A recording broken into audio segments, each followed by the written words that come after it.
Shalom saudara yang terkasih dalam Tuhan Yesus Kristus, selamat bergabung kembali dalam Sukacita Pagi. Saudara, Matius 13 ayat 44 akan membantu kita merenungkan sikap atau pilihan kita terhadap panggilan sorgawi. Mari kita baca bersama-sama. Dikatakan demikian. Hal kerajaan sorga itu seumpama harta yang terpendam di ladang, yang ditemukan orang, lalu dipendamkannya lagi. Oleh sebab sukacitanya, pergilah ia menjual seluruh miliknya, lalu membeli ladang itu. Saudara, dengan pagi ini saya beri judul, Harta yang Sudah Kelihatan. Kekayaan rohani, saudara, di dalam Yesus Kristus mungkin baru kelihatan sedikit di mata orang yang belum percaya.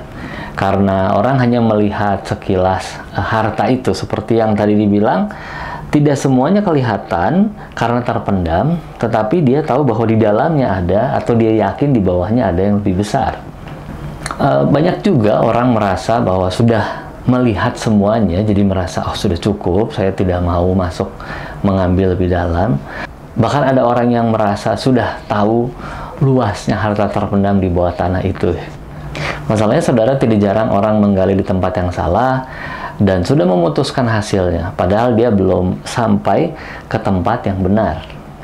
Karena banyak orang yang tidak mau menjual harta mereka lebih dulu, ini jadi persoalan, tidak rasional. Ini di dalam keumuman kita, tidak rasional kalau orang melepas semua harta tanpa ada jaminan dapat bagian yang baru.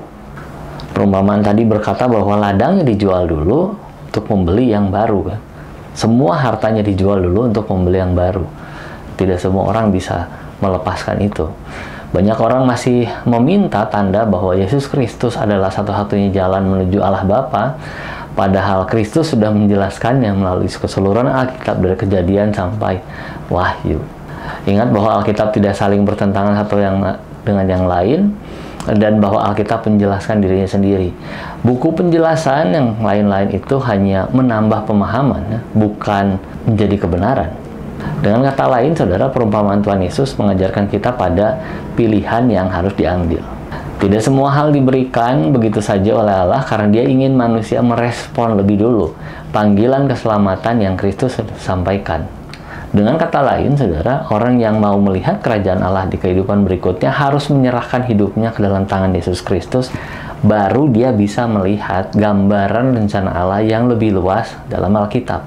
Bagi orang-orang yang sudah percaya, tidak perlu merasa kecil hati karena banyak orang belum melihat harta terpendam itu.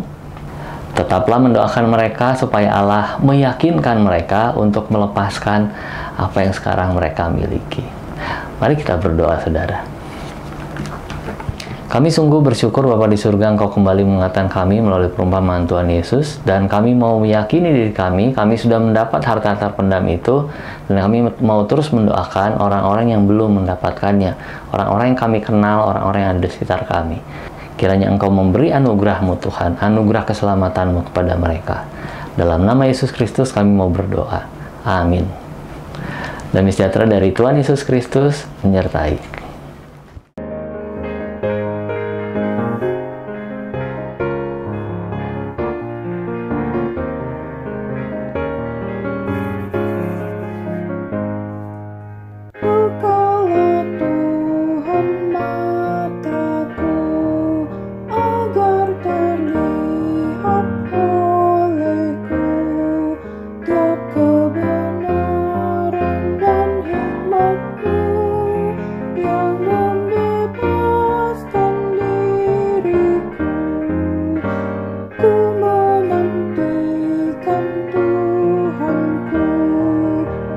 Bukan